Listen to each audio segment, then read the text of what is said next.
টিকটকের প্রতিনিধি।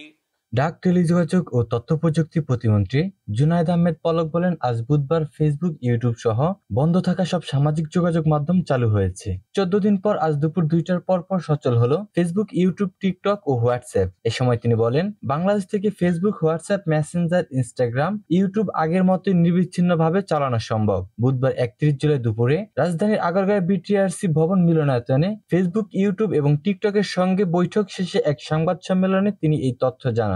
এর আগে সকালে মেটার সিঙ্গাপুরের এশিয়া সদর দপ্তরের সঙ্গে অনলাইন প্ল্যাটফর্মে এই বৈঠক অনুষ্ঠিত হয়। বৈঠকে বাংলাদেশ অফিস স্থাপন, মিস ইনফরমেশন, ডিস ইনফরমেশন জনিত যেকোনো অস্থিরতা নিরসনে ফ্যাক্ট চেকিং জোরদারের উদ্যোগ গ্রহণ সহ সমসাময়িক বিভিন্ন বিষয়ে আলোচনা হয়। গত 28 জুলাই সাম্প্রতিক কোটা সংস্কার আন্দোলনের সময়ের কিছু ভিডিও কন্টেন্টের ব্যাপারে ফেসবুক, ইউটিউব ও টিকটকে চিঠি দিয়ে তলব করে সরকার। চিঠিতে তাদের কাছে যৌক্তিক ব্যাখ্যা চাওয়া হয়। একই সঙ্গে 31 জুলাই সশরীরে বিটিআরসিতে প্রতিনিধিদের হাজির হতেও বলা হয়েছিল।